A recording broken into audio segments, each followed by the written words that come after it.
Okay. അപ്പോൾ mid night stars group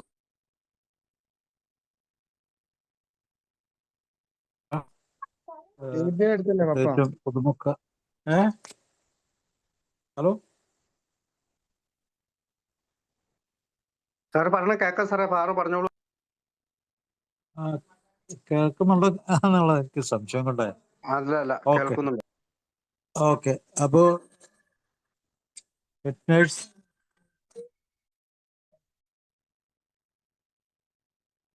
night stars ഗ്രൂപ്പിലെ എല്ലാ സുഹൃത്തുക്കൾക്കും നമസ്കാരം. ഏതായാലും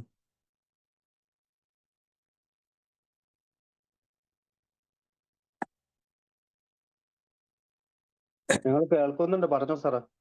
കേൾക്കുന്നു. ഓക്കെ, അപ്പോൾ മദ്യാസക്ത രോഗത്തിൻ്റെ എല്ലാ വശങ്ങളെപ്പറ്റി അറിയാവുന്ന ആൾക്കാരാണ്. പക്ഷേ ഞാനിന്ന് സംസാരിക്കാൻ പോകുന്നത് പ്രത്യേകിച്ച് നമ്മുടെ ശരീരത്തിൽ മദ്യാസക്ത രോഗം ഏതൊക്കെ അവശതയിൽ കൂടിയാണ് കടന്നു പോകുന്നത് എന്നുള്ള ഒരു ഓട്ടപ്രദക്ഷിണം. അതിൻ്റെ ഹെഡിങ്ങുകൾ മാത്രമാണ് ഞാൻ പറയുന്നത്. എന്താണ് ശരീരത്തിൽ വാസ്തവത്തിൽ സംഭവിക്കുന്നത് എന്നുള്ളത് അതറിയുന്നത് നല്ലതാണെന്ന് എനിക്ക് തോന്നുന്നു. ഉദാഹരണത്തിന് നമ്മുടെ ശരീരത്തിൽ നിറയെ കോശങ്ങളാണല്ലോ. ഈ കോശങ്ങൾ, എല്ലാ കോശങ്ങളും, ശരീരത്തിലെ എല്ലാ കോശങ്ങളും ഒരു മദ്യാസക്ത രോഗത്തിൻ്റെ ഒരു വശീകരണത്തിന് അടിപ്പെട്ടിട്ട് അഡാപ്റ്റേഷൻ എന്ന് പറയും, അഡാപ്റ്റേഷൻ അതിന് വിധേയമായി എല്ലാ കോശങ്ങളും വിധേയമാകുന്നുണ്ട്. അത് നമ്മൾ എല്ലാ സിസ്റ്റത്തില്, നമ്മുടെ ശരീരത്തിലെ മൊത്തം, അത് ബ്രെയിൻ മാത്രമല്ല, ശരീരത്തിലെ മൊത്തം കോശങ്ങളും ഈ മദ്യത്തിന് അടിപ്പെട്ടിട്ട് അഡാപ്റ്റ് ചെയ്യുന്നു. അഡാപ്റ്റ് ചെയ്യുന്ന വെച്ചാൽ അതുമായിട്ട് പൊരുത്തപ്പെടുന്നു. ആ പൊരുത്തപ്പെടലിൽ വ്യത്യാസം വന്നാൽ ആ കോശങ്ങൾക്ക് പോലും നിലനിൽപ്പ് അസാധ്യമാകും. അതുകൊണ്ട് അതിങ്ങനെ പൊരുത്തപ്പെട്ട് തന്നെ ഇങ്ങനെ മുന്നോട്ട് പോവാണ്. അതുകൊണ്ട് എന്ത് പറ്റുന്നു, ഈ സെല്ലുകൾക്കൊക്കെ ഇഞ്ചുറി, മുറിവുകൾ സംഭവിക്കുന്നു.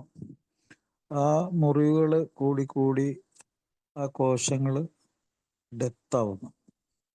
ഈ കോശങ്ങൾ കൂടുതലും, ഒരു സിസ്റ്റത്തിലെ കോശങ്ങൾ കൂടുതലും ഡെത്താവുമ്പോൾ അവിടുത്തെ അവയവങ്ങൾക്ക് കേടുപറ്റുന്നു. അതുപോലെ ഈ സെല്ലുലാർ ഏജിങ്, ഈ കോശങ്ങളുടെ പ്രായം പെട്ടെന്ന് വർദ്ധിക്കുന്നു. അവിടെയൊക്കെ നീർക്കെട്ടിലുണ്ടാക്കുന്നു. ഈ കോശങ്ങളുടെ ഉള്ളിലൊക്കെ നീർക്കെട്ടിലുണ്ടായി, ഇൻഫ്ലമേഷൻ എന്നൊക്കെ പറയും ഇംഗ്ലീഷിൽ. ഇൻഫ്ലമേഷൻ അത് ഒരു കെമിക്കൽ റിയാക്ഷൻ ഉണ്ടാക്കുന്നു. ഇപ്പൊ ഇങ്ങനെ ഉണ്ടാക്കുന്ന അവസ്ഥ അത് പലതരത്തിലും ശരീരത്തെ ബാധിക്കുന്നു. ഇപ്പോൾ നമ്മുടെ രക്തക്കൊഴലുകളെ ബാധിക്കുന്നുണ്ട്.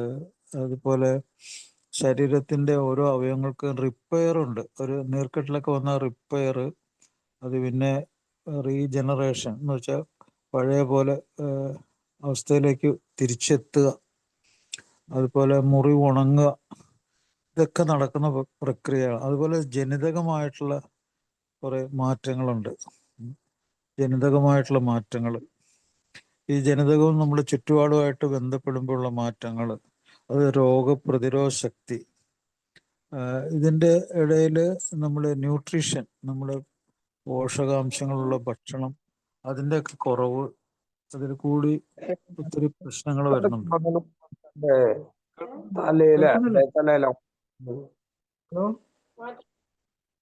ഞാൻ ഒതുക്കിയിട്ട് മതി. ഹലോ, പറഞ്ഞോ ഡോക്ടറെ. അല്ല, ഇടയ്ക്ക് എനിക്ക് കേൾക്കാത്ത. മൈക്ക് ഓപ്പൺ ചെയ്താ, മ്യൂട്ട് ചെയ്തിട്ടുണ്ട്. കേൾക്കുന്നില്ലേ? കേക്കാം.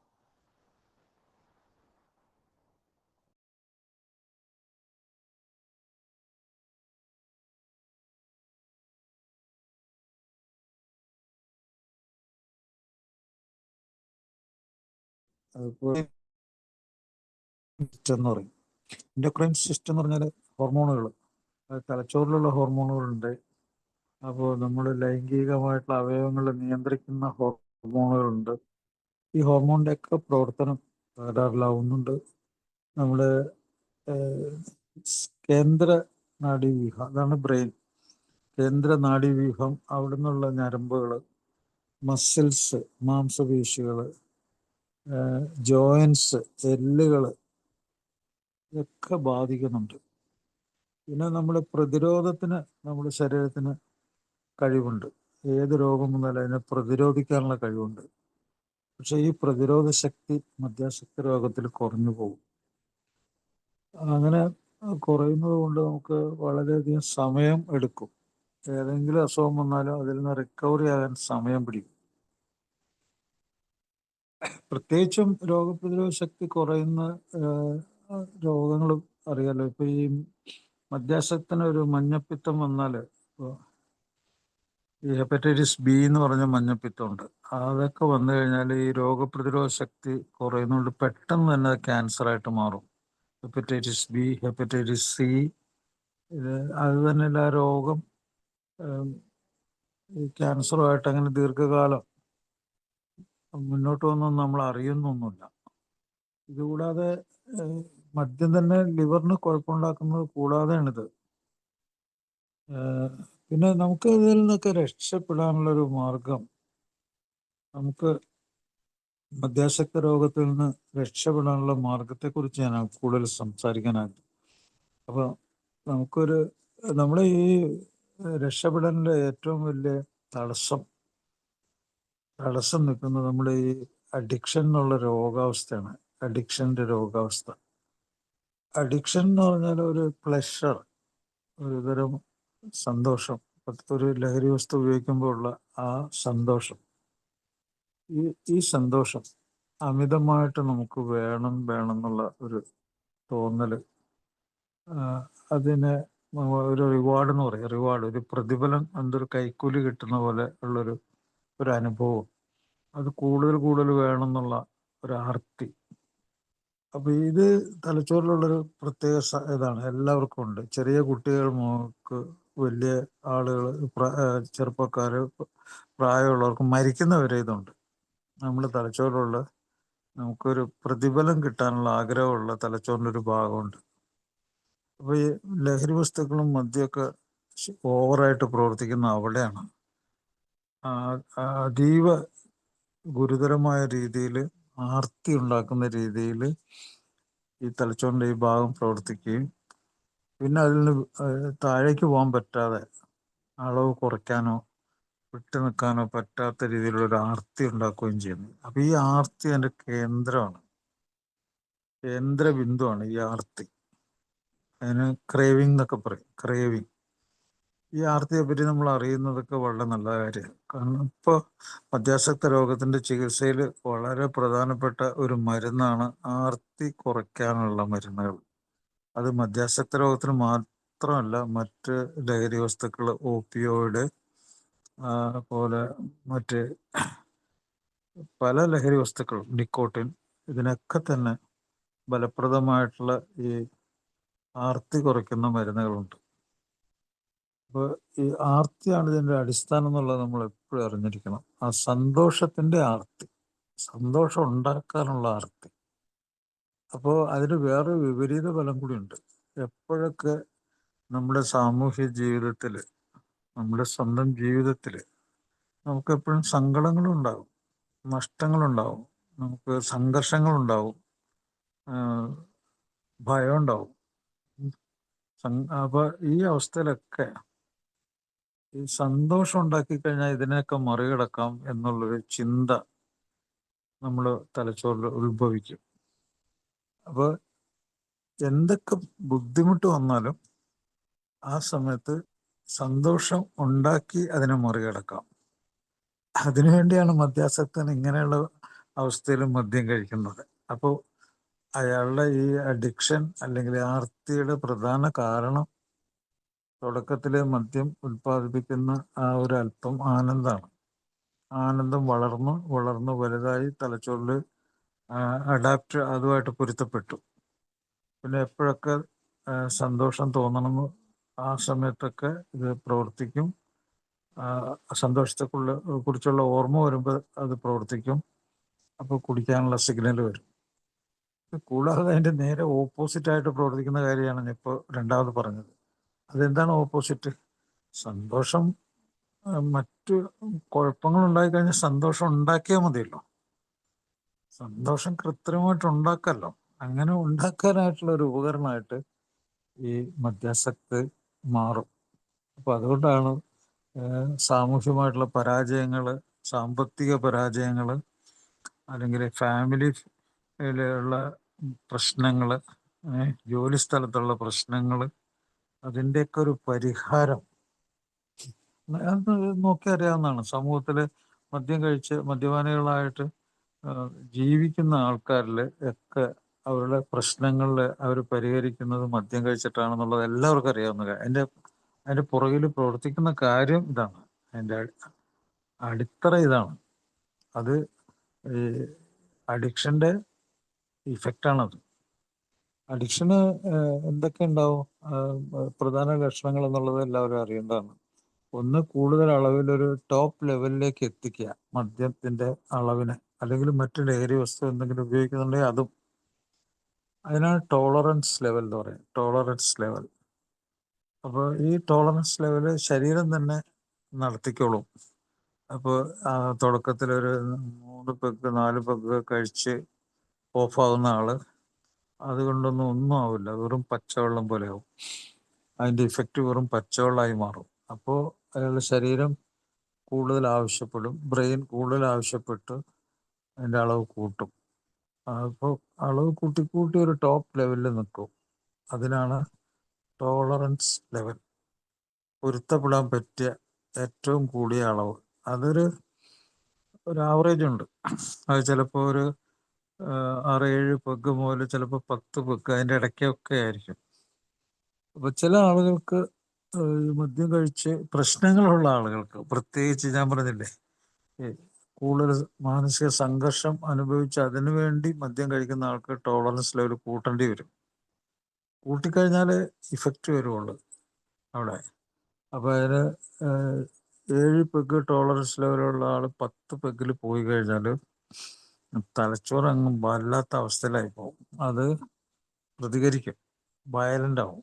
വയലൻ്റായിട്ട് എന്തൊക്കെയാണ് ചെയ്യുന്ന ഭ്രാന്തായിട്ട് മാറും. അത് അടിച്ച് പൊളിക്കും, എല്ലാം നിരപ്പാക്കി കളയും. പ്രോപ്പർട്ടി ലോസ്, ആളെ കൊല്ലണം തോന്നൽ, കടാരി കൊണ്ട് കുത്തണം എന്നെങ്കിൽ അങ്ങനെ കൊല്ലുക, അല്ലെങ്കിൽ തീ വെച്ച് കത്തിച്ച് കളയണം തോന്നിയാൽ അങ്ങനെ ചെയ്യുക. അങ്ങനെ ഓരോ മോഡസ് ഓപ്പറandi ഉണ്ട്. ഓരോ വ്യക്തിയുടെയും പേഴ്സണാലിറ്റി അനുസരിച്ച് അവന് കിട്ടുന്ന ആയുധങ്ങൾ, അവന് ഇഷ്ടപ്പെടുന്ന സംഗതികളൊക്കെ തലച്ചോറിൽ വരും. ഉടനെ തന്നെ അത് ആ രീതിയിൽ ആളെ കൊല്ലാനൊക്കെ നോക്കും, വയലൻ്റ് ആകാനൊക്കെ നോക്കും. അപ്പോൾ എന്തൊരു ഭീകരമായിട്ടുള്ള അവസ്ഥയെന്ന് നോക്കുക. ഈ മദ്യാസക്ത രോഗം ആ സമയത്ത് അവിടുന്ന് പോലീസ് പിടിച്ച് അകത്തോണ്ട്. നമ്മുടെ നാട്ടിലൊന്നും അത് വലിയ പ്രശ്നമില്ല. പക്ഷേ വിദേശത്തൊക്കെ പിടിച്ചു കഴിഞ്ഞാൽ ഇമ്മീഡിയറ്റ് ആയിട്ട് എന്ത് ക്രൈമാണ് ചെയ്യുന്നത് അതനുസരിച്ചുള്ള പണിഷ്മെൻ്റ് ആയിരിക്കും. സ്വന്തം ഫാമിലി മെമ്പേഴ്സിനെ എന്തെങ്കിലുമൊക്കെ ചെയ്ത് കഴിഞ്ഞാലൊക്കെ ശിക്ഷ ഭയങ്കര 10 വർഷമൊക്കെ തടവൊക്കെ. ഇവിടെ തലോടി വിടുകയൊക്കെ ചെയ്യും, ഉപദേശിക്കും, തലോടിയൊക്കെ വിടും. അവിടെ നിന്നും അതൊന്നും കിട്ടില്ല. അവിടെ ജയിലിൽ തന്നെ കിടക്കേണ്ടി വരും. ശിക്ഷ കടുത്താണ് അവിടെ. അപ്പോൾ മദ്യം അയാളുടെ കൺട്രോളിലാണ് കുടിക്കുന്നത്. അയാൾ അതിന് പൂർണ്ണ ഉത്തരവാദിയും റെസ്പോൺസിബിലിറ്റി, പൂർണ്ണ സംരക്ഷണം അയാളുടെ ബിഹേവിയറിൻ്റെ അതിൻ്റെ കർത്താവ് അയാളാണ്. അയാളുടെ സ്വഭാവത്തിൻ്റെ കർത്താവ്, നടത്തിപ്പുകാരൻ അയാളാണ്. അതുകൊണ്ട് അയാൾ അതിന് ഉത്തരവാദി. അതുകൊണ്ട് നിയമം അയാൾക്ക് ഒരു ബോധമുള്ള ആളെ പോലെ തന്നെയുള്ള ശിക്ഷ അയാൾക്ക് അവിടെ കിട്ടും. അത് മദ്യം കഴിച്ച് ബോധം പോയി എന്നും പറഞ്ഞ ഒരു ഇളവൊന്നും കിട്ടുമൊന്നുമില്ല. അയാൾ മദ്യം കഴിക്കുന്നതിന് മുമ്പ് തന്നെ അയാൾ ഉത്തരവാദിയാണ്, കഴിച്ചു കഴിഞ്ഞാൽ ഉത്തരവാദിയാണ്. അപ്പം അതുകൊണ്ടാണ് വിദേശത്തൊക്കെ ഡ്രിങ്ക് ഡ്രൈവിങ്, മദ്യം കഴിച്ച് ഓടിക്കുക എന്ന് പറഞ്ഞാൽ ആ ഓടിക്കും എന്നുള്ളത് തന്നെ ഒരൊറ്റ ലക്ഷണം മതി അയാൾ മദ്യപാനി എന്നുള്ള തെളിവായത്. ഒരു സാധാരണ മനുഷ്യൻ അങ്ങനെ മദ്യം കഴിച്ചിട്ട് വണ്ടി ഓടിക്കില്ല. അവൻ്റെ സുരക്ഷിതത്വം, അവൻ്റെ കൂടെ ഉള്ളവരുടെ സുരക്ഷിതത്വം ഇല്ലാതാവുന്നുള്ളത് തലച്ചോറിൽ വിവരം ഉണ്ട്. അത് ഒരു സാധാരണ പൗരൻ മനസ്സിലാക്കേണ്ടതാണ്. അപ്പം അതുകൊണ്ട് മറ്റു ഒരു ലക്ഷണവും അയാൾക്ക് വേണ്ട. മദ്യം കഴിച്ച് വണ്ടി ഓടിക്കുന്ന ആള് എന്നുള്ള അതിൻ്റെ എവിഡൻസ് മാത്രം മതി.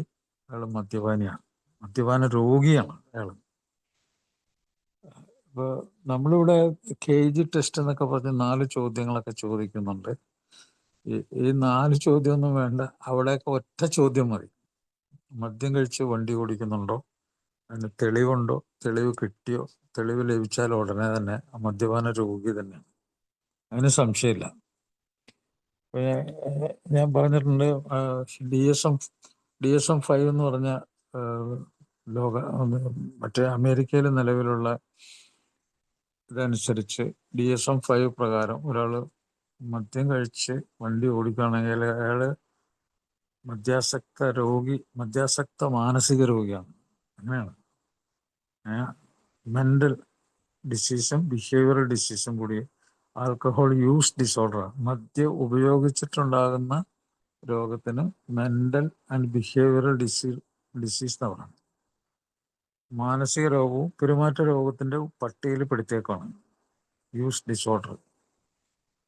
അപ്പോൾ അതിൽ പിന്നെ യാതൊരു സംശയമില്ല, യൂസ് ഡിസോർഡർ. അപ്പോൾ അവിടെ ഇളവൊന്നും കിട്ടുന്നില്ല. അയാൾ ഉപയോഗിച്ചുകൊണ്ടാണല്ലോ ആ അവസ്ഥയിലെത്തിയത്. അതുകൊണ്ടാണ് യൂസ് ഡിസോർഡർ. അപ്പോൾ ഈ കാര്യം നമ്മൾ അറിഞ്ഞിരിക്കണം.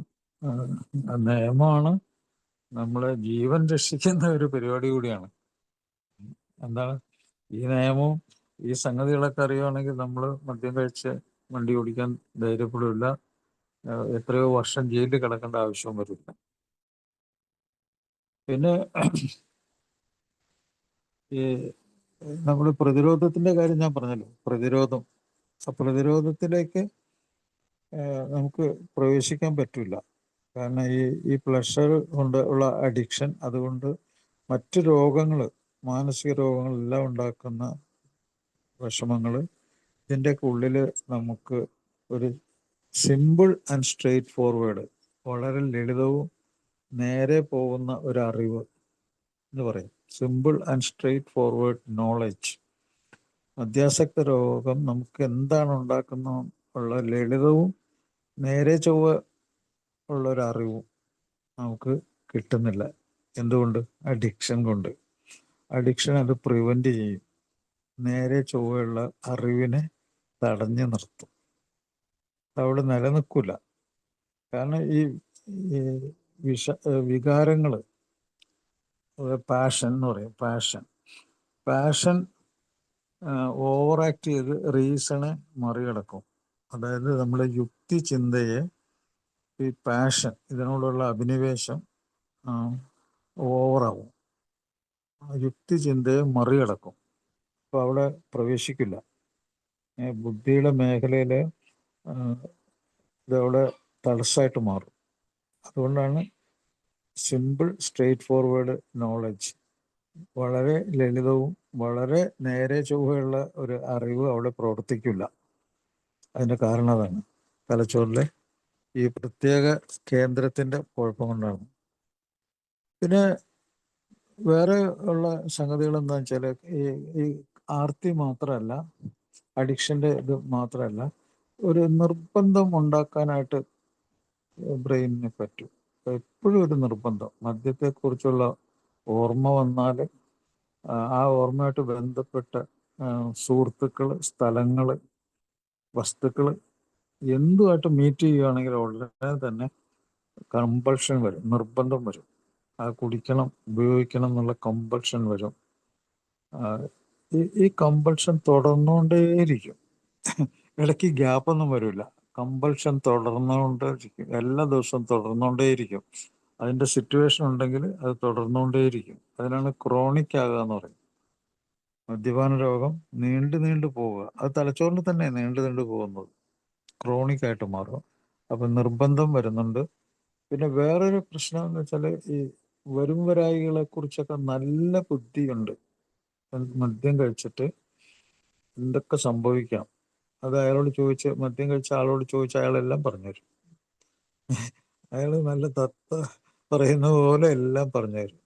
പക്ഷെ നടപ്പിലാക്കാൻ കഴിയില്ല. വരും വരായികൾ അറിഞ്ഞിട്ടും നടപ്പിലാക്കാൻ പറ്റില്ല. അങ്ങനത്തെ ഒരു അവശത കൂടി വരും അയാളുടെ ബ്രെയിനിന്, തലച്ചോറിന്. ഇതൊക്കെ വളരെ വളരെ കാതലായ രോഗലക്ഷണങ്ങളാണ്. ഇതൊക്കെ അറിയാവുന്ന ആൾക്കാരാണ്, എല്ലാവർക്കും അറിയാവുന്നത്. അപ്പൊ ഇതൊക്കെ അറിഞ്ഞിട്ടും നമുക്ക് ഒരു നേരത്തെയുള്ള ഒരു ചികിത്സയിൽ പ്രവേശിക്കാൻ പറ്റുന്നില്ല. നമുക്ക് വരും വരായികൾ എന്തൊക്കെയാണ്, ജീവിക്കാൻ പറ്റില്ല എന്നുള്ളതാണ് പ്രശ്നം. ജീവിക്കാൻ പറ്റില്ല. എല്ലാവരും ഈ അഡിക്ഷനെ ന്യായീകരിക്കുന്നു, അത് നിഷേധിക്കുന്നു, അതുപോലെ യുക്തി പറയുന്നു, അതിനെ ന്യായീകരിച്ച് യുക്തി പറയുന്നു. അയാളുടെ ശരീരത്തിന്റെ പ്രകൃതം കൂടുതൽ കുടിക്കാനുള്ള ശക്തി പകരുന്ന ഒരു പ്രത്യേക ശരീരമാണ്, അതിനുള്ള അനുഭവങ്ങളൊക്കെ ഉണ്ട്, ഇത്ര കപ്പാസിറ്റി ഉണ്ട്, ഇത്ര കഴിവുണ്ട്, ഇങ്ങനെയൊക്കെയുള്ള യുക്തികളൊക്കെ പറഞ്ഞ് അതൊക്കെ വെറും വിഡ്ഢിത്തരങ്ങളാണ്. അതല്ല, ഈ ന്യായീകരണങ്ങളൊക്കെ ഈ അഡിക്ഷന്റെ ലക്ഷണം തന്നെ. മദ്യാസക്ത രോഗത്തിൽ പ്രവേശിച്ച ഒരാളുടെ അഡിക്ഷന്റെ ലക്ഷണമാണ് അതൊക്കെ. ഈ ന്യായം പറയുന്നത്, യുക്തി പറയുന്നത് ഒക്കെ തന്നെ. അപ്പൊ ഇതൊക്കെ നമുക്കിപ്പോ ഇങ്ങനെ ഇരുന്ന് പറയാം.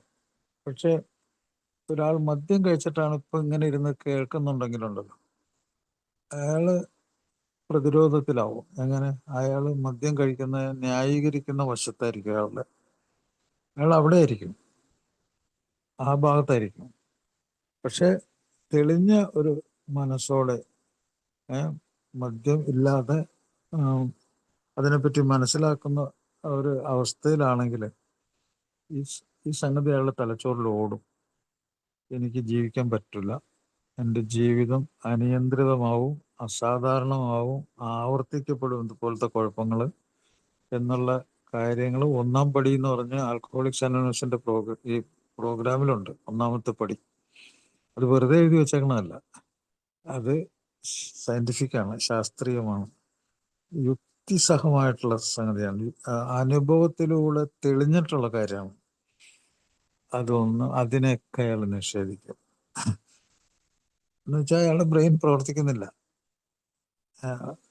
അതൊരു പക്ഷം ചേർന്നുള്ള ഒരു പ്രവർത്തനമാണ്. മദ്യത്തെ ന്യായീകരിച്ച് പക്ഷം ചേർന്നുള്ള ഒരു പ്രവർത്തനത്തിൽ അതിൽ നിന്ന് അയാൾ പിടിവിട്ട് അയാൾ സറണ്ടർ ചെയ്യാതെ അയാൾക്ക് ഈ പ്രോഗ്രാമിൽ കൂടി ഒന്നും അയാൾ രക്ഷപ്പെടുന്നില്ല. അയാൾ അതാണ്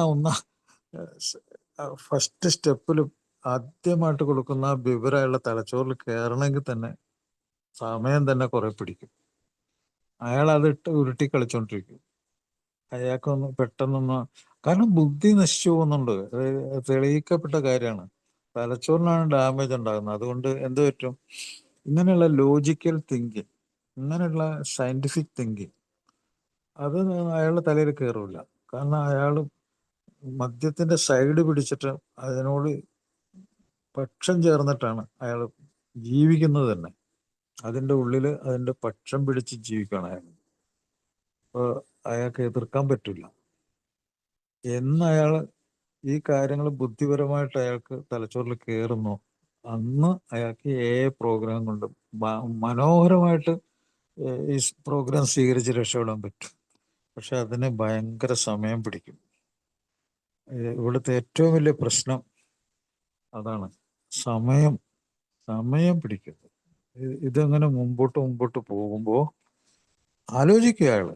അതിനാണ് പ്രീ കണ്ടംപ്ലേഷൻ എന്നൊക്കെ പറയും. ആലോചനകൾ നടന്നുകൊണ്ടേയിരിക്കുന്നു. മദ്യത്തിൽ നിന്ന് വിട്ടു നിൽക്കുന്ന കാര്യത്തെ പറ്റിയുള്ള ആലോചനകൾ അനുഭവത്തിൽ കൂടി തന്നെ പലപ്പോഴും അനേകം പ്രാവശ്യം, അനേകം ദിവസങ്ങൾ, വർഷങ്ങൾ ഇങ്ങനെ ചിന്തിച്ചുകൊണ്ടേയിരിക്കുന്നുണ്ട്. മദ്യം പ്രശ്നം ഉണ്ടാക്കുന്നുണ്ട്. പക്ഷെ രഹസ്യമായിട്ട് അയാൾക്കത് അറിയാമെങ്കിലും പരസ്യമായിട്ട് അയാൾ അത് അനുകൂലിക്കില്ല. ആരോടും അത് അങ്ങനെ പറയൂല. മദ്യം എനിക്കൊരു പ്രശ്നമല്ലെന്നേ പറയൂ. രഹസ്യമായിട്ട് അയാളുടെ ഉള്ളിൽ അയാൾക്കറിയാം പ്രശ്നം തന്നെയാണ്. പക്ഷെ പരസ്യമായിട്ട് അയാൾ പറയൂല. അതിനാണ് കേജ് ടെസ്റ്റ്. അത് ഈ പരസ്പര വൈരുദ്ധ്യത്തിന്റെ അടിസ്ഥാനമാക്കി അയാളുടെ ശരിക്കുള്ള മനസ്സ്, തലച്ചോറ് ശരിക്കുള്ള മനസ്സ് അംഗീകരിക്കുന്നുണ്ട് ഈ മദ്യപാനം അയാൾക്ക് വലിയ കുഴപ്പങ്ങൾ ഉണ്ടാക്കിയിട്ടുണ്ട്, അത് നിർത്തേണ്ടതാണ്. അതാണ് കട്ടിങ് ഷോട്ട് എന്ന് പറഞ്ഞാൽ നിർത്തേണ്ടതാണ്, ഉറപ്പുള്ള കാര്യമാണത്. അത് അയാൾക്കറിയാം.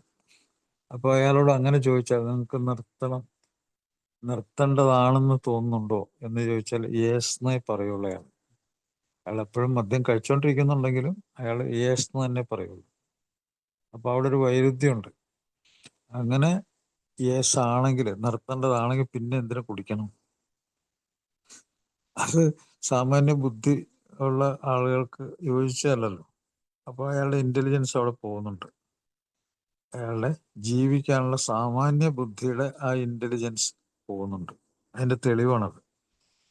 രണ്ടാമത്തെ ആ ചോദ്യം, ഇത് പല വശം പറഞ്ഞിട്ടുള്ളതാണ്, എന്നാലും ഓർത്തിരിക്കുന്നത് നല്ലതാണ്.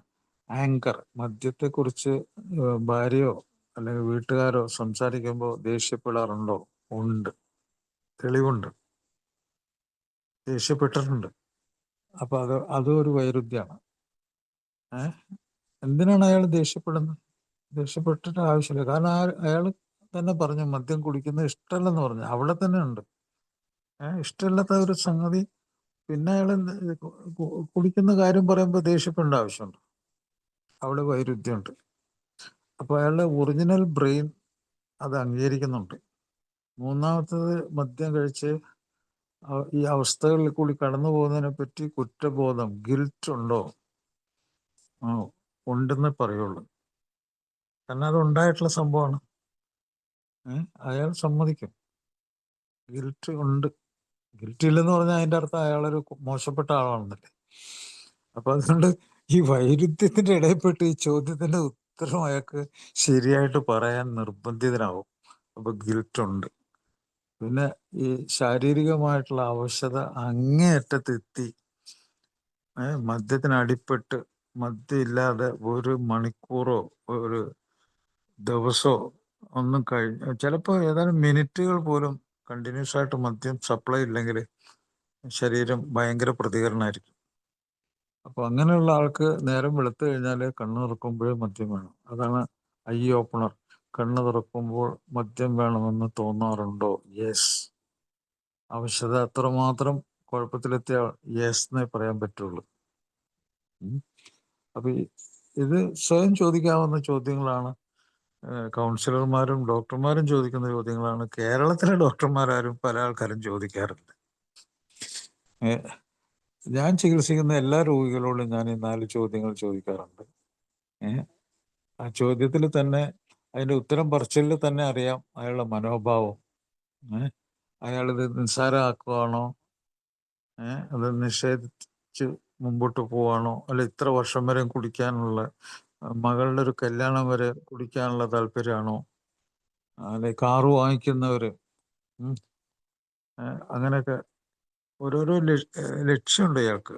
ആ ലക്ഷ്യത്തിന്റെ അവസ്ഥയിൽ എത്തുന്നവരെ കുടിച്ചുകൊണ്ടിരിക്കും എന്നുള്ളതാണ്. കുടിക്കാതിരിക്കുന്നു, അങ്ങനെ ചില ലക്ഷ്യങ്ങളെ ആസ്പദമാക്കിയിരിക്കും. ഇപ്പൊ മകളുടെ കല്യാണമാണെങ്കിൽ കുടിയൊന്ന് മാറ്റി വെക്കണം, അപ്പൊ കുടി നിർത്തും. അല്ലെങ്കിൽ കുറച്ച് കുടിക്കുന്ന കൂട്ടുകാർ വന്നാൽ കുടിക്കേണ്ടി വരും. അത് ആ സമയത്തേക്ക് അഡ്ജസ്റ്റ് ചെയ്യും. ഇങ്ങനെ അഡ്ജസ്റ്റ്മെന്റുകൾ നടത്തിക്കൊണ്ടേയിരിക്കുകയാണ് ജീവിതത്തിലുടനീളം. അപ്പൊ ഇങ്ങനെ ആലോചിച്ച് കാലം കുറെ കഴിയും. അതാണ് പ്രീ കണ്ടംപ്ലേഷൻ എന്ന് പറയും. കണ്ടംപ്ലേറ്റ് എന്ന് പറഞ്ഞാൽ ആലോചന. പ്രീ എന്ന് പറഞ്ഞാൽ മുമ്പേ ഉള്ള ആലോചന. ഇത് കുടിയുടെ ആ പരിപാടിയിൽ എന്തെങ്കിലും ചെയ്യണം എന്നുള്ള ഒരു അവസ്ഥ എത്തുന്നതിന് മുമ്പേ, വർഷങ്ങൾക്ക് മുമ്പേ ആലോചന ഉണ്ട്. ഇങ്ങനെ പ്രീ കണ്ടംപ്ലേഷൻ, നിർത്തുന്ന കാര്യത്തെക്കുറിച്ചും അതിന് എന്തെങ്കിലുമൊക്കെ ചെയ്യേണ്ട അവസ്ഥ എത്തി എന്നുള്ളതിനെ പറ്റിയൊക്കെ ആലോചന ഉണ്ട്. പിന്നെ കണ്ടംപ്ലേഷൻ എന്ന് പറഞ്ഞാൽ ശരിക്കുമുള്ള ആലോചന. നിർത്തണം. അങ്ങനെ ആലോചന കുറേ നാൾ നടക്കും, പക്ഷെ കഴിവില്ല. ശരീരം സമ്മതിക്കുന്നില്ല, മനസ്സ് സമ്മതിക്കുന്നില്ല. അത് വീണ്ടും ദീർഘകാലത്തേക്ക് പോകും. അപ്പോൾ അവിടെ തെറ്റി. വീണ്ടും വർഷങ്ങൾ കഴിയുന്നു. അപ്പോൾ തകർച്ചകൾ തുടങ്ങും. അതാണ് നമ്മൾ പഴമക്കാർ അടിത്തട്ടിൽ തട്ടുക എന്ന് പറയുന്നത്. ബന്ധങ്ങളൊക്കെ വളരെ മോശപ്പെടും. അതായത് സെപ്പറേഷൻ വരെയും, ചിലപ്പോൾ ഡൈവേഴ്സോ സെപ്പറേഷൻ, കുട്ടികളും ഭാര്യയൊക്കെ അകന്നു പോവുക, ബന്ധങ്ങൾ ഒരിക്കലും നികത്താൻ പറ്റാത്ത രീതിയിൽ അങ്ങനെ അകന്നു പോവുക. അവള് വലിയ ഒരു നിർത്തേണ്ട ഒരു വലിയൊരു അവസ്ഥയാണ്. അതിനെപ്പറ്റി അയാൾക്കറിയാം, ബോധമുണ്ട്. പക്ഷെ അത് അസാധ്യമാണ്. അവിടെ അയാൾ ന്യായീകരിക്കും, ഒളിച്ചു വയ്ക്കും, ഒക്കെ ചെയ്യും. ചിലപ്പോൾ കോടതി കേസുകളൊക്കെ ഉണ്ടാവും, അടിപിടി ബഹളങ്ങളൊക്കെ ഉണ്ടാവും, ആത്മഹത്യ ഇതൊക്കെ ചിലപ്പോൾ ആലോചന ഉണ്ടാവും, ചിലപ്പോൾ കുടിച്ചു മരിക്കാം, വിഷാദ രോഗം ഉണ്ടാകും. അങ്ങനെയൊക്കെ അതിൽ കൂടിയൊക്കെ പോയാലും ചിലപ്പോൾ എവിടെയെങ്കിലും ചെന്ന് ആരുടെയെങ്കിലും ഒരു നല്ലൊരു ഉപദേശമോ അല്ലെങ്കിൽ ആ വീഴ്ചയെ പറ്റിയുള്ള ഒരു നല്ല ബോധ്യമോ ഉറപ്പുണ്ടെങ്കിൽ ചിലപ്പോൾ ഒരു ട്രയൽ നടത്തും, ഒരു ആക്ഷൻ, ഒരു പ്രിപ്പറേഷൻ നടത്തും. പ്രിപ്പറേഷൻ നീണ്ടുപോകും. ചിലപ്പോൾ ഇന്ന ദിവസം ഒരു ചികിത്സയ്ക്ക് പോകാം, അതും നീണ്ടുപോകും. അപ്പോൾ അത് വീണ്ടും നീണ്ടുപോയി ആക്ഷൻ വരണമെങ്കിൽ പിന്നെയും ആരുടെയെങ്കിലൊക്കെ സഹായം വേണം, പണം വേണം, ആക്ഷൻ വരും. പക്ഷെ ആക്ഷൻ നിലനിർത്താൻ പറ്റാതെ വീണ്ടും റിലാപ്സായി പരാജയം. ആ പരാജയം ചിലപ്പോൾ വർഷങ്ങളോളം വീണ്ടും പോകാം. പിന്നെ വീണ്ടും പഴയ സൈക്കിളിലേക്ക് കയറും. പ്രീ കണ്ടംപ്ലേഷൻ, ആലോചനയ്ക്ക് മുമ്പുള്ള അവസ്ഥ, പിന്നെ ആലോചന, പിന്നെ പ്രിപ്പറേഷൻ, തയ്യാറെടുപ്പും കഴിഞ്ഞിട്ട് ആക്ഷന് ചിലപ്പോൾ ആരെങ്കിലും ബലമായിട്ട് പിടിച്ച് ആശുപത്രിയിൽ ഡി അഡിക്ഷൻ സെൻ്ററിലൊക്കെ കൊണ്ടുപോയിടേണ്ടി വരും. അപ്പോൾ അതാണ് ആക്ഷൻ. ആ ആക്ഷൻ കഴിഞ്ഞ് ഇറങ്ങി വരുമ്പോഴത്തേക്ക് ഒരു പ്രതികാരം ഉണ്ടാവും, ഒരു റിവഞ്ച്. അപ്പോൾ ഇറങ്ങി ഡിസ്ചാർജ് ചെയ്യുന്ന അന്ന് തന്നെ കുടിക്കും, റിവഞ്ച്. അപ്പം അയാളെ പറ്റി ഒരു പേരുമില്ലെന്ന് അയാളുടെ ബ്രെയിൻ കണ്ടമാനം ഇത് കോമൺ സെൻസ്, ജനറൽ ആയിട്ടുള്ള ഇൻ്റലിജൻസ് നഷ്ടപ്പെടുന്നുണ്ട്. ജീവിതത്തെക്കുറിച്ചുള്ള ജനറൽ ഇൻ്റലിജൻസ് അയാൾക്ക് നഷ്ടപ്പെടുന്നുണ്ട്. അതുകൊണ്ടാണ് മധ്യാസക്ത രോഗം ഒരു മാരക രോഗമാണെന്ന് പറയാൻ കാരണം. ഈ സൈക്ലിക്കലായിട്ട് ഈ സൈക്കിളിൽ കിടന്ന് ഇങ്ങനെ കറങ്ങുന്നതുകൊണ്ടാണ്. അതാണിത് മാരകമായിട്ടുള്ള രോഗം. അപ്പോൾ അതിന് നമ്മൾ ഏറ്റവും ലളിതമായൊരു മാർഗമാണ് അനുഭവങ്ങളും ശക്തിയും പ്രതീക്ഷയും പങ്കുവെക്കുന്ന നമ്മൾ ഈ ആൽക്കഹോളിക്സ് അനോണിമസിന്റെ. ഇത് കേട്ടിട്ടുള്ള പഴമക്കാർക്കൊക്കെ ഇത് നിസ്സാരമായിട്ട് തോന്നും. പക്ഷെ പുതിയ ആൾക്കാർ വന്നു കഴിഞ്ഞാലുണ്ടല്ലോ, അവർക്ക് ഇപ്പോഴും പ്രശ്നം തന്നെയാണിത്. ഒരു ഡെഡിക്കേഷൻ, ഈ തുടക്കത്തിലെ തന്നെ അവർക്ക് ഒരു സമർപ്പണം വേണം. ഒന്നാം പടിയിലേക്കുള്ള സമർപ്പണം.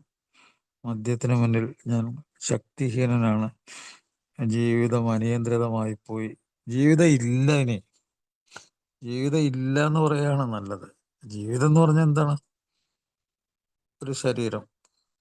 ആ ശരീരത്തിന് ആവശ്യപ്പെട്ട ആരോഗ്യം വേണം, ശാരീരികമായിട്ടും മാനസികമായിട്ടും അതുപോലെ ചുറ്റുപാടുമായിട്ടും ഒക്കെ ഉള്ള നല്ലൊരു ബന്ധം വേണം, സൗഖ്യം വേണം.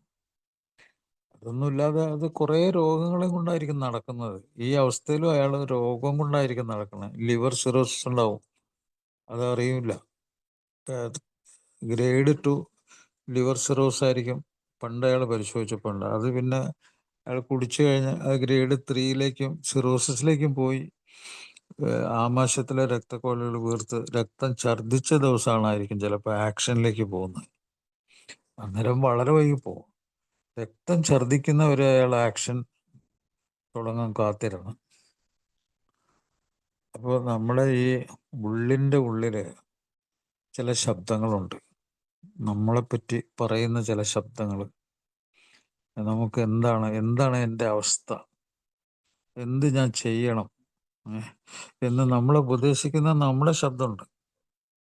ആ ശബ്ദത്തിന് നമ്മൾ കുറച്ച് വില കൊടുക്കണം, അതിന് ശ്രദ്ധ കൊടുക്കണം, വില കൊടുക്കണം.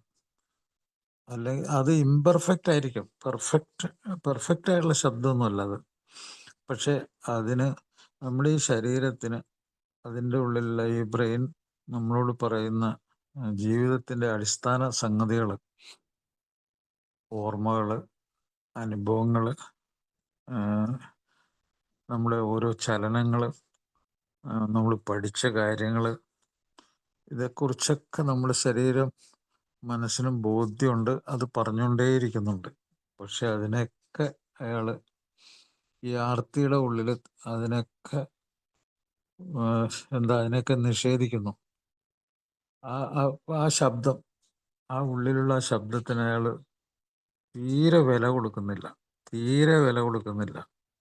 രക്ഷപ്പെടാൻ അത് പല പ്രാവശ്യം പറയുന്നുണ്ട്, പക്ഷെ അയാൾ വില കൊടുക്കുന്നില്ല. അയാൾ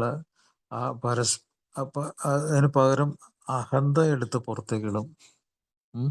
ടെംപ്റ്റേഷൻ, അതുപോലെ പൊരുത്തപ്പെടാൻ കഴിയില്ല അയാൾ വീണ്ടും വീണ്ടും സ്ലിപ്പായിക്കൊണ്ടിരിക്കും. അതിലെന്തൊരു പ്രത്യേക ആനന്ദം. തിരിച്ച് കൂട്ടുകാരുണ്ടെങ്കിൽ അയാൾക്ക് ഭയങ്കര സംഭവമായിരിക്കും. ആ ടെംപ്റ്റേഷൻ കൂടുന്നതിലും പൊരുത്തപ്പെടാൻ കഴിയാത്ത പ്രവൃത്തികളിലും സ്ലിപ്പാകുന്നതിലൊക്കെ അയാൾ ആഹ്ലാദിച്ച് പൊട്ടിച്ചിരിക്കും. പക്ഷെ രഹസ്യമായിട്ടിരുന്ന് ചിലപ്പോൾ വേണമെങ്കിൽ കരയും. അപ്പം അങ്ങനത്തെ ഒരു വൈരുദ്ധ്യമുള്ളൊരു സ്റ്റെപ്പിൽ കൂടി അയാളങ്ങ് പോവുകയാണ്. അയാൾക്ക് ഒരു 1-2 മീറ്റിംഗ് എങ്കിലും ശരിക്കും ആൽക്കഹോളിക്സ് അനോണിമസിൻ്റെ ഫിസിക്കൽ മീറ്റിങ്ങോ ഈവൺ ഓൺലൈൻ മീറ്റിങ്ങോ ഏതെങ്കിലും ഒരു മീറ്റിംഗ് ഗൗരവമായിട്ട് അയാൾ അറ്റൻഡ് ചെയ്യുവാണെങ്കിൽ കുറച്ച് ബുദ്ധിപരമായ കാര്യങ്ങൾ എന്തെങ്കിലും കയറും അവിടെ. അങ്ങനെ കയറി കഴിഞ്ഞാൽ രക്ഷപ്പെട്ട ആളുകളുടെ ജീവിതം അയാളുടെ മുമ്പിലിരിപ്പുണ്ട്. അവർ സുഖമായിട്ട് ജീവിക്കുന്നത് അയാളുടെ മുമ്പിൽ കൂടിയാണ്. നമുക്ക് അത് സ്വീകരിക്കാതിരിക്കാം. അപ്പോൾ അതയാൾ ഈ പ്രോഗ്രാമിൽ, ഇപ്പം നമ്മൾ ഈ ഓൺലൈൻ പ്രോഗ്രാം നമ്മൾ ദിനം പ്രതി ഇത് തന്നെ പറയുന്നത്. ഷെയർ ചെയ്യുന്ന ആൾക്കാർ ഇത് തന്നെ, ഞാനീ പറയുന്ന കാര്യങ്ങൾ തന്നെ പറയുന്നത്, അവരുടെ പരാജയങ്ങളൊക്കെ തന്നെ. അപ്പോൾ നമുക്ക് വേണ്ടത് ഈ പ്രോഗ്രാമിൽ നിർത്തിവെക്കലാണ്. അതിൽ കുറഞ്ഞൊന്നുമില്ല. നിർത്തിവെക്കൽ, 24 മണിക്കൂർ നിർത്തിവെക്കാൻ ഒരു പ്രാപ്തി ഉണ്ടാക്കാം. അത് ഏറ്റവും വലിയ കഴിവാണ്. ആ കഴിവിലാണ് അയാൾ ആഹ്ലാദിക്കേണ്ടത്, സന്തോഷിക്കേണ്ടത്. അയാളുടെ സ്വാതന്ത്ര്യം കിട്ടിയെന്ന് ഉറപ്പാക്കേണ്ടത് ആ സമയത്താണ്. അയാൾ അമിതമായിട്ട് സന്തോഷിക്കണം. അതിൽ അയാൾക്ക് വിട്ടു നിൽക്കാൻ കഴിഞ്ഞിട്ടുണ്ടെങ്കിൽ ശരിക്കും അയാൾ ആ സന്തോഷം അത് നിലനിർത്തണം. എനിക്കത് സാധിച്ചു, ആ അഭിമാനബോധം, അതിൽ കൂടി അയാൾ മുന്നോട്ട് പോയി കഴിഞ്ഞാൽ അയാൾക്ക് ജീവിതം തിരിച്ചു കിട്ടും. സാമ്പത്തികമായിട്ട് മെച്ചപ്പെടും, ആരോഗ്യം കൊണ്ട് മെച്ചപ്പെടും, ആളുകളുടെ അംഗീകാരം കിട്ടും, കുടുംബത്തിൻ്റെ അംഗീകാരം കിട്ടും, ജോലി സ്ഥലത്ത് അംഗീകാരം കിട്ടും. ആ സന്തോഷം, ആ ആഹ്ലാദമൊക്കെ നിലനിർത്തി കഴിഞ്ഞാൽ, നേരെ മറിച്ച് അയാൾ അഭിനയിക്കുകയാണെങ്കിൽ മധ്യാസക്ത രോഗം പോലെ അഭിനയം ഉണ്ടാക്കുന്ന വേറൊരു രോഗമില്ല. ഭയങ്കര മാനിപ്പുലേഷൻ, വ്യക്തിത്വ വൈകല്യം, കോണ്ടക്ട് ഡിസോർഡർ, ഇതൊക്കെ ഇതിൻ്റെ ഉള്ളിലുണ്ടാവും. അപ്പോൾ ഒരാഴ്ച ഒരു സുബോധം കിട്ടിക്കഴിഞ്ഞാൽ അയാൾക്ക് പറയാനുള്ളത്, ഞാൻ ഇത്ര ദിവസം കുടിച്ചിട്ടില്ല. അത് ഭയങ്കര അഭിമാനപൂർവ്വം പറയുന്ന, ആവർത്തിച്ച് പറയുന്ന ആൾക്കാരുണ്ട്. ഞാൻ കഴിഞ്ഞ കൊല്ലം ഞാൻ ശബരിമലയ്ക്ക് മാലയിട്ട് ഒരു തുള്ളി മദ്യം കഴിച്ചിട്ടില്ല. ഭയങ്കര അഭിമാനത്തോടെ പറയുന്നത്. പക്ഷെ അത് കഴിഞ്ഞ് തിരിച്ചു വന്ന ഉടനെ തന്നെ സ്ലിപ്പായ കാര്യത്തിനെ പറ്റി അയാൾ മിണ്ടുമില്ല. അപ്പൊ അയാൾക്ക് അറിയാം ഇത് വിലപ്പെട്ടൊരു സംഗതിയാണ് നിർത്തിവെക്കുന്നത്. അയാൾക്കറിയാം, കാരണം ബ്രെയിൻ അത് അംഗീകരിക്കുന്നുണ്ട്. അപ്പോൾ നമുക്ക് നമ്മുടെ കഴിവ് തിരിച്ചു കിട്ടുക. ആ കഴിവ് തിരിച്ചു കിട്ടിക്കഴിഞ്ഞാൽ എന്തൊക്കെ മനസ്സിലാവുമെന്നറിയോ? അനുഭവങ്ങളും ശക്തിയും പ്രതീക്ഷയും പരസ്പരം പങ്കുവയ്ക്കുന്നു എന്ന് പറഞ്ഞല്ലോ. അതിൽ ഈ പങ്കുവയ്ക്കുമ്പോൾ അയാൾക്ക് കിട്ടുന്നത്, അയാളൊരു ഓർമ്മയിൽ കൂടി പുറകോട്ട് യാത്ര ചെയ്യണം, ഫ്ലാഷ് ബാക്കായിട്ട്. അപ്പോൾ അത് കുടിച്ചുകൊണ്ടിരിക്കുന്ന സമയത്ത് ഇതാണ് ഏറ്റവും കൂടുതൽ അയാൾക്ക് ഉപകാരം ചെയ്യുന്ന കാര്യമാണ് ഞാനീ പറയാൻ പോകുന്നത്. അയാൾ മദ്യം നിർത്തി കഴിഞ്ഞൊരു ഫ്ലാഷ് ബാക്ക്, ഓർമ്മ, പുറകോട്ട് തിരിഞ്ഞ് ഒരു ഓർമ്മ, അതിലയാൾക്ക് അയാൾ കുടിച്ചുകൊണ്ടിരിക്കുന്ന സമയത്തുള്ള സ്നേഹരാഹിത്യം, സ്നേഹം എന്ന് പറഞ്ഞ ഒരു സംഗതി അയാൾക്ക് കിട്ടിയിട്ടേ ഇല്ല. അയാൾ എങ്ങനെ സ്നേഹിക്കും? അയാളുടെ സ്നേഹഭാജനാകാനുള്ള എന്ത് യോഗ്യത അയാൾക്കുണ്ടായിരുന്നു? പക്ഷെ അയാൾ പറയുന്നത് അയാൾ സ്നേഹിക്കാൻ കഴിവുള്ള ആളായിരുന്നാണ് എപ്പോഴും പറയുള്ളൂ. എന്നെ ആരും സ്നേഹിച്ചില്ല, ഞാൻ ഒറ്റപ്പെട്ടു പോയി, അങ്ങനെയൊക്കെ പറയും. അപ്പൊ അയാളുടെ ഈ സ്വഭാവം, ബിഹേവിയറൽ ചേഞ്ചസ്, ശരിക്കും മധ്യാസക്ത രോഗം എന്ന് പറഞ്ഞാൽ 3 കാര്യങ്ങൾ, 3 ബി ആണ്. ഒന്ന് ദ ബ്രെയിൻ, 2 ദ ബോഡി, മൂന്നാമത്തെ ദ ബിഹേവിയർ. അപ്പൊ ബ്രെയിൻ, ബോഡി, ബിഹേവിയർ, ഇത് 3ഉം തമ്മിൽ ശരിക്കും കണക്ഷൻ ഇല്ല, പരസ്പരം കണക്ഷൻ ഇല്ല. ബിഹേവിയർ നല്ല ബോഡിക്ക് നല്ല ഇതായിട്ട് അക്സെപ്റ്റ് ചെയ്യും, അത് ബ്രെയിനിന് നല്ലതായിട്ട് കൊടുക്കും, കമ്മ്യൂണിക്കേറ്റ് ചെയ്യും. ഇത് പരസ്പരം ബന്ധമുണ്ട്. അപ്പോൾ അങ്ങനെ ഒരു ബന്ധം ഇല്ലാത്തതുകൊണ്ട് സ്നേഹരാഹിത്യം എന്നൊക്കെ അയാൾക്ക് പറയാൻ പറ്റില്ല. കാരണം സ്നേഹം എന്ന് പറയുന്നത് ഒരു അക്സെപ്റ്റബിലിറ്റി ഉണ്ട്, അതിന് ചില ബിഹേവിയറൽ പാറ്റേൺ ഉണ്ട്, സ്വഭാവത്തിൽ ചില രീതികളുണ്ട്, അതിലെ കൂടിയാണ് സ്നേഹം വരുന്നത്. അതില്ലാതെ എങ്ങനെ സ്നേഹിക്കുന്നു? അപ്പൊ അയാൾ പറയും, എന്നെ ആരും സ്നേഹിച്ചില്ല, ഞാൻ ഒറ്റപ്പെട്ടു പോയി. അതുപോലെ ആ കാലത്ത് അയാൾ നടത്തിയ അഹങ്കാരങ്ങൾ, അഹന്തകൾ, അതായത് പ്രോപ്പർട്ടി ലോസ്, ആ സാധനങ്ങൾ അടിച്ചു പൊളിച്ച് കളഞ്ഞതും ആളുകളെ ഉപദ്രവിച്ചതും, അതൊന്നും അതിലേക്കൊന്നും അയാൾ ഓർമ്മ പോവില്ല. അയാൾക്ക് അതിലേക്ക് ഓർമ്മ പോകാൻ ഭയങ്കര മടുപ്പായിരിക്കും. അതുപോലെ അയാൾ അവഹേളിക്കപ്പെട്ടിട്ടുണ്ട്, അപമാനിക്കപ്പെട്ടിട്ടുണ്ട്, അയാൾ ആത്മഹത്യയെ പറ്റി ആലോചിച്ചിട്ടുണ്ട്. അതിലേക്കൊക്കെ അയാള് സോബറായിട്ടുള്ള അവസ്ഥയിൽ, അതായത് മദ്യം ഇല്ലാത്ത അവസ്ഥയിൽ അയാളൊന്ന് തിരിഞ്ഞ് അങ്ങോട്ട് പോകണം, ഓർമ്മിക്കണം അത്. എങ്കിലേ ഒരു ആവശ്യം വരുള്ളൂ അയാൾക്ക്. അങ്ങനെ ഓർക്കാനുള്ള കഴിവില്ലെങ്കിൽ അയാൾക്ക് ഇതൊരു ആവശ്യമായിട്ട് വരുമില്ല. അയാളുടെ സങ്കടങ്ങൾ ആരും കേട്ടില്ല. അപ്പോൾ അതൊക്കെ എന്തുകൊണ്ട്? സ്നേഹം ലഭിച്ചില്ല എന്ന് അയാൾ പറയുന്നുണ്ട്, ഒറ്റപ്പെട്ടു പോയെന്ന് പറയുന്നുണ്ട്. പക്ഷെ അയാളുടെ അഹന്തയെ പറ്റി അയാൾക്കൊന്നും പറയാൻ പറ്റുന്നില്ല. അവഹേളിക്കപ്പെട്ടതിനെ പറ്റി പറയുന്നുണ്ട്, അപമാനിക്കപ്പെട്ടതിന് പറയുന്നുണ്ട്, ഈവൻ ആത്മഹത്യ ചെയ്യാൻ ആലോചിച്ചതിനെ പറ്റി ചിലപ്പോൾ ഓർക്കുമായിരിക്കും. പക്ഷെ ആ ഓർമ്മകൾ അയാളെ ഒരു തുറന്ന മനസ്സ് ഉള്ള ഒരാളാക്കി മാറ്റും. ഇങ്ങനത്തെ തുറന്ന മനസ്സില്ലാത്ത ആളുകൾക്ക് ഒരു റിക്കവറിയിലേക്ക് പോകാൻ ഭയങ്കര ബുദ്ധിമുട്ടാണ്. കാരണം നമ്മുടെ ജീവിതം നമ്മുടെ ഇമാജിനേഷൻ തന്നെയാണ്. നമ്മുടെ ഏറ്റവും വലിയ സ്വപ്നങ്ങൾ, ഇപ്പം നമുക്കൊരു വീടുണ്ടാക്കണമെങ്കിൽ ആ വീടിനെ പറ്റിയുള്ള ഒരു സ്വപ്നം, ഒരു ഇമാജിനേഷൻ നമുക്കുണ്ട്. ആ ഇമാജിനേഷനിൽ അത് ഉണ്ടാക്കുന്ന പരിപാടികളെ പറ്റിയുള്ള ആലോചനകളുണ്ട്, അല്ലേ? ഇങ്ങനെ നമ്മൾ ഫ്ലാഷ് ബാക്കായിട്ട് നമ്മൾ പഴയ അനുഭവങ്ങളിലേക്ക് പോകുമ്പോൾ ആ അനുഭവങ്ങൾ നമുക്ക് കൂടുതൽ ശക്തി പകരും, തിരിച്ചറിവിൻ്റെ ശക്തി. ആ തിരിച്ചറിവിൽ കൂടി ആ തിരിച്ചറിവ് ഭയങ്കര ബലമുണ്ട്. ആ ബലം മുമ്പോട്ട് പോകുമ്പോഴാണ് നമുക്ക് റിക്കവറി എളുപ്പമായിട്ട് മാറുന്നത്. ഈ അനുഭവങ്ങളെക്കുറിച്ചുള്ള ഓർമ്മകൾ ഏറ്റവും കൂടുതൽ ഓർക്കേണ്ടത് നമ്മൾ അനുഭവിച്ച സങ്കടങ്ങളും ഒറ്റപ്പെടലും അപമാനങ്ങളും. അപ്പോൾ ജീവിതം അങ്ങനെ ആർക്കെങ്കിലും എറിഞ്ഞു കളയാനുള്ളതൊന്നുമല്ല. ഒരാൾക്ക് അയാളുടെ ശരീരം എത്ര വിലപ്പെട്ടതാണ്. അയാളുടെ ശരീരത്തിൽ ആരെങ്കിലും എന്തെങ്കിലും ഒരു ചെറിയ ഒരു ഉപദ്രവം ചെയ്തു കഴിഞ്ഞാൽ അയാൾക്ക് പൊറുക്കാൻ പറ്റുമോ? ഇല്ലല്ലോ. അതെന്താണ്? അയാളുടെ ശരീരത്തിനോട് അയാൾക്കുള്ള എൻ്റെ എന്നുള്ള ആ ഫീലിംഗ് ആണ്, എൻ്റെ ശരീരം എന്നുള്ള ഫീലിംഗ് ആണത്. അപ്പം അങ്ങനത്തെ ഒരു സാധനത്തിന് അയാൾ ഉപദ്രവിക്കാൻ പറ്റുമോ? അയാൾക്കങ്ങനെ അതിനെ ഉപദ്രവിച്ചാൽ കുഴപ്പമില്ലെന്ന് വിചാരിക്കുന്നുണ്ടോ? അപ്പോൾ വിട്ടു നിൽക്കുക എന്നുള്ള ആ പ്രധാനപ്പെട്ട ചികിത്സ പ്രോഗ്രാം അതാണ്. പ്രോഗ്രാം അതാണ്, വിട്ടു നിൽക്കലാണ്. അതാണ് സയൻസും.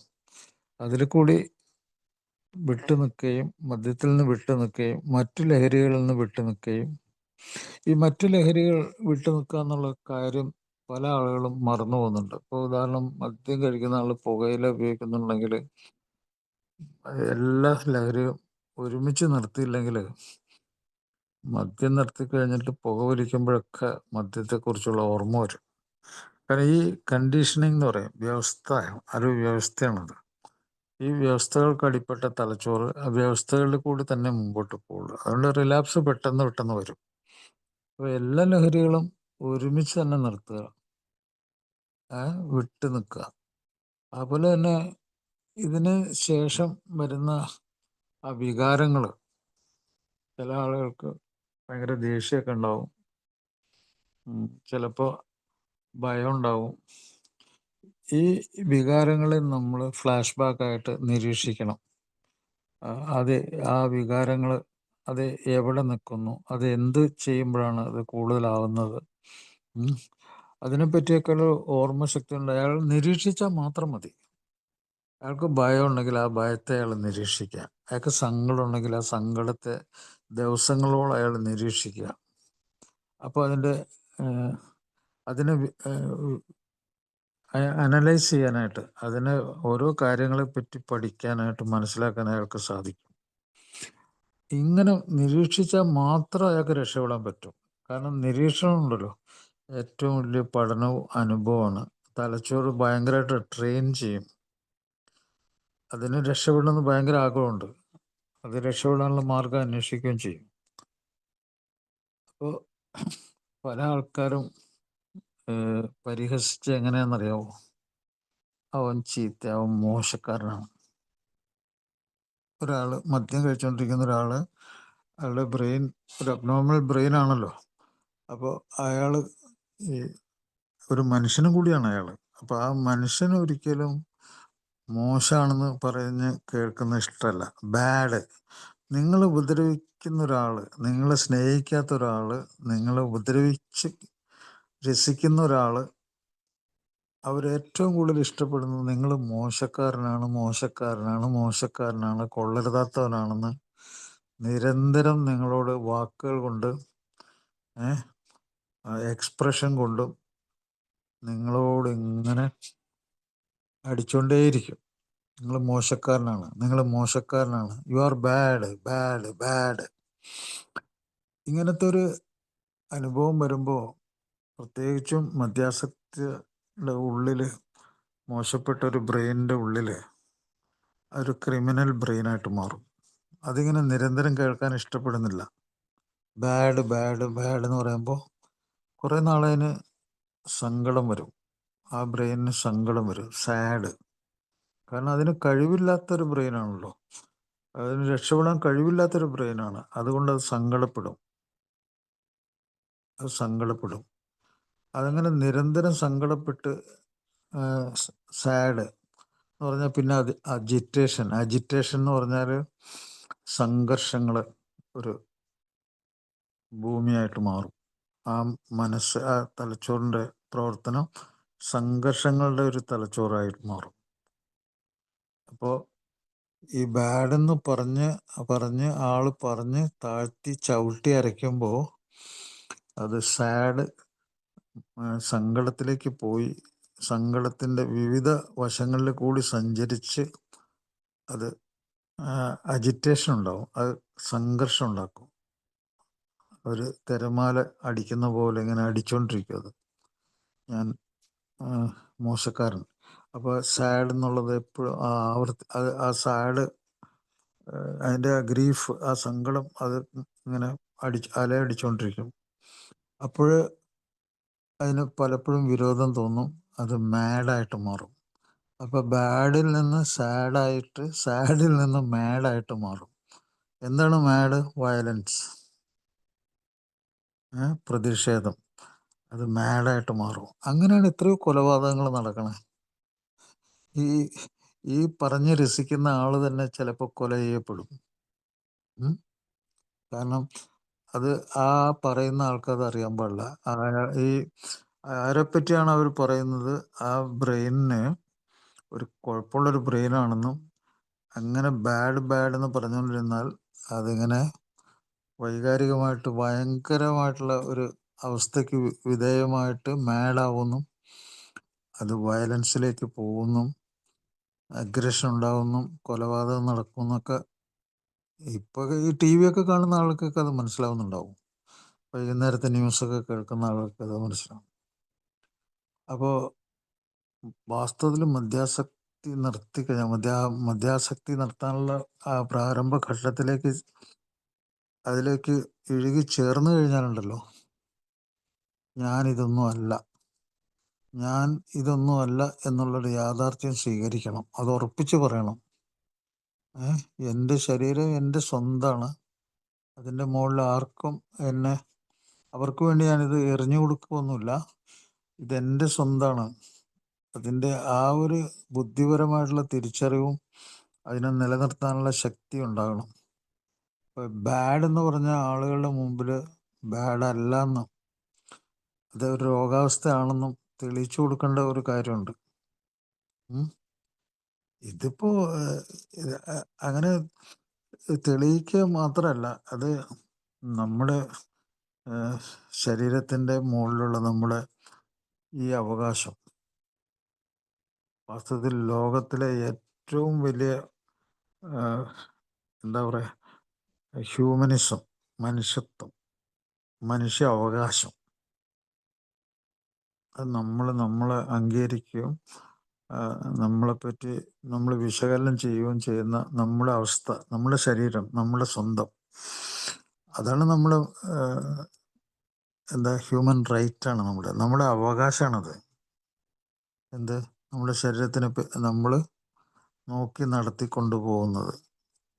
മറ്റുള്ളവർക്ക് എന്ത് വേണമെങ്കിൽ പന്ത് തട്ടാനോ ഒക്കെ പറ്റുമത്, പക്ഷെ അതിന് നമ്മളങ്ങ് ഇട്ട് കൊടുക്കരുത് സാധനത്തിന്.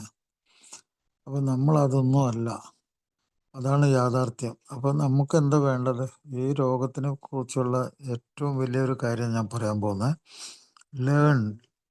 നമ്മുടെ അനുഭവങ്ങൾ, നമ്മൾ മദ്യം കഴിച്ചപ്പോൾ ഉണ്ടായ അനുഭവങ്ങൾ, അതിൽ നല്ല അനുഭവമുണ്ട്, മോശപ്പെട്ട അനുഭവമുണ്ട്. നിങ്ങൾ ആരോടെങ്കിലും രണ്ട് വർത്തമാനം പറയാൻ വേണ്ടി മദ്യത്തെ ഉപയോഗിച്ചിട്ടാണ് നിങ്ങൾക്ക് ശക്തി കിട്ടിയത്. അത് മദ്യം നിങ്ങൾക്ക് നൽകിയൊരു ശക്തിയാണ്.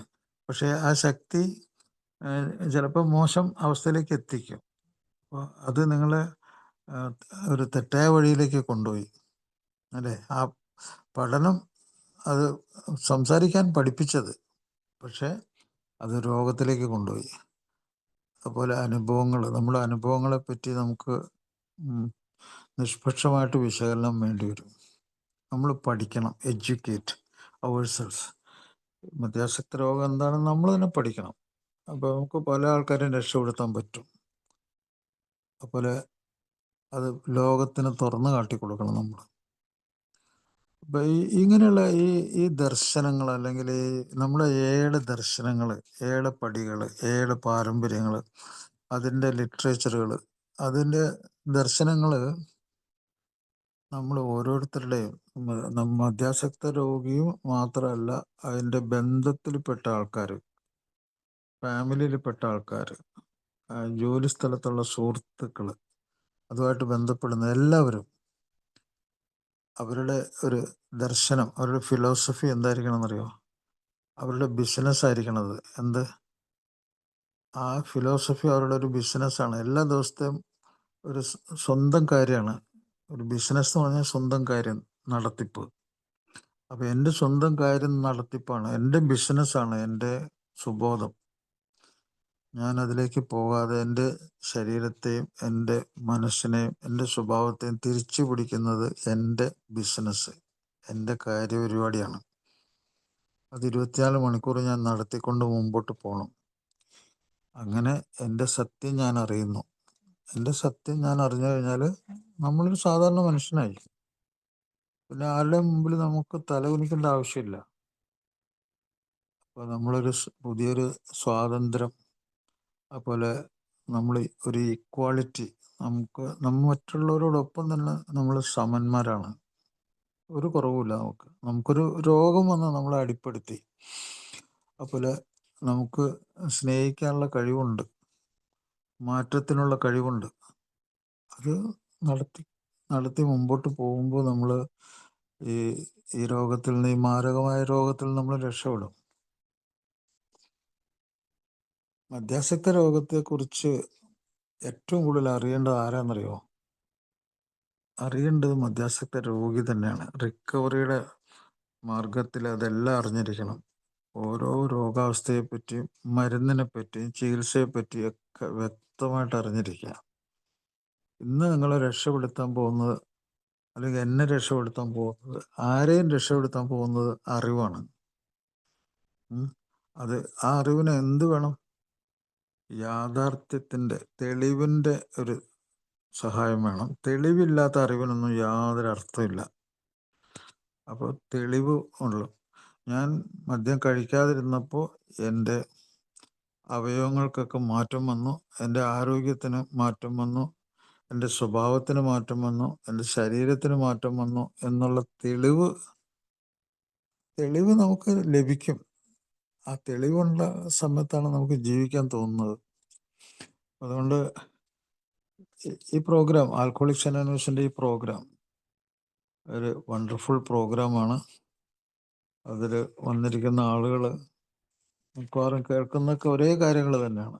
പക്ഷെ ഇതിൽ ഞാൻ ഊന്നി പറയാൻ ആഗ്രഹിക്കുന്നത് ഏർലി അണ്ടർസ്റ്റാൻഡിങ്, നേരത്തെയുള്ള മനസ്സിലാക്കൽ, നേരത്തെയുള്ള എഡ്യൂക്കേഷൻ, നേരത്തെയുള്ള സ്വാതന്ത്ര്യം പ്രാപിക്കൽ, അതിലൂടെ ജീവിതം തിരിച്ചു പിടിക്കൽ, അതാണ് ഏറ്റവും പ്രധാനപ്പെട്ട ഒരു സംഗതി. അത് മറ്റുള്ളവർക്ക് അത് കൊടുക്കുമ്പോഴും കൂടുതൽ അറിവുണ്ടാവും. പിന്നെ 3B ഒരിക്കലും മറന്നു പോകാൻ പാടില്ല. 3B എന്ന് പറഞ്ഞാൽ നമ്മുടെ സ്വഭാവത്തിലേക്ക് നമ്മൾ തിരിച്ചു വരുന്ന പരിപാടിയാണ്. നമ്മളെ ഒറിജിനൽ സ്വഭാവത്തിലേക്ക് നമ്മൾ തിരിച്ചു വരുന്നതാണ് ബിഹേവിയർ ചേഞ്ച്. അതുപോലെ ആ ബിഹേവിയറിൽ കൂടി മാത്രമേ നമ്മുടെ ബ്രെയിൻ, നമ്മൾ ഒരു അടിമയെപ്പോലെ വിധേയനായിട്ട് പരാജയപ്പെട്ട് അപമാനിക്കപ്പെട്ട് കഴിഞ്ഞ ഒരാളാണ്. അപ്പോൾ നമ്മളെ ബിഹേവിയർ നമുക്ക് തിരിച്ചു നൽകുന്നത് നമ്മൾ ആരാണെന്നുള്ള അറിവാണ്. അത് നമ്മുടെ ബ്രെയിനിനെ വലിയ സംഭാവന ചെയ്യും. അങ്ങനെ നമ്മുടെ ശരീരത്തിൻ്റെ മുകളിലുള്ള കൺട്രോൾ നമുക്ക് കിട്ടും. വാട്ട് ഈസ് 3B എന്ന് ചോദിച്ചാൽ അറിഞ്ഞിരിക്കാം. അതുപോലെ ആളുകൾ, സ്ഥലങ്ങൾ, വസ്തുക്കൾ, ഇതാണ് അഡിക്ഷനിലേക്ക് കൊണ്ടുപോകുന്നത്. മദ്യം ഉപയോഗിച്ചു കൊണ്ടിരുന്ന ആളുകളുമായിട്ടുള്ള സമ്പർക്കമാണ് റിലാപ്സിലേക്ക് പോകുന്നത്. ആ ആളുകളുമൊത്ത് എവിടെ, ഏത് സ്ഥലത്ത് പോയിരുന്നോ ആ സ്ഥലങ്ങളും റിലാപ്സിലേക്ക് കൊണ്ടുപോയിട്ടുണ്ട്. അവിടെ നടന്ന കാര്യങ്ങളും റിലാപ്സിലേക്ക് കൊണ്ടുപോയിട്ടുണ്ട്. അപ്പോൾ അതിൻ്റെ പുറകെ നടക്കാൻ പറ്റില്ല. അപ്പോൾ അതിൽ നിന്നൊക്കെ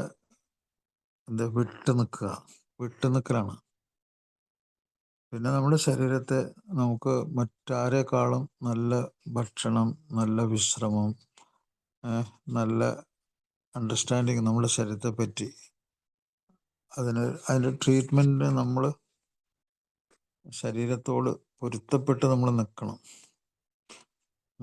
എങ്ങനെ പൊരുത്തപ്പെട്ട് നിൽക്കണം? അതിൻ്റെ ഓരോ വിഷമങ്ങളിലും നമ്മൾ കൂടെ വേണം, ശരീരത്തിൻ്റെ കൂടെ വേണം. കാരണം അത്രമാത്രം 100-200 ശാരീരിക രോഗങ്ങളും കുറേയധികം മാനസിക രോഗങ്ങളും ഇത്ര അനുഭവിച്ച ആളുകൾ വേറെ ഉണ്ടാവില്ല ലോകത്ത്. ഒരിക്കൽ കൂടി ഈ പ്രോഗ്രാമിൽ വന്ന ആളുകൾക്കൊക്കെ ഞാൻ എൻ്റെ ആശംസ, ഒരു നല്ല ജീവിതത്തിന് വേണ്ടിയുള്ള ആശംസ അറിയിക്കുന്നു. നമുക്ക് എന്തെങ്കിലും ഇതുമായിട്ട് ബന്ധപ്പെട്ട ചില ക്വസ്റ്റ്യനറൊക്കെ ഉണ്ടെങ്കിൽ നമുക്ക് അതിൽ കൂടി നമുക്ക് എന്തെങ്കിലും കൂടുതൽ കാര്യങ്ങൾ മനസ്സിലാക്കാൻ. Thank you.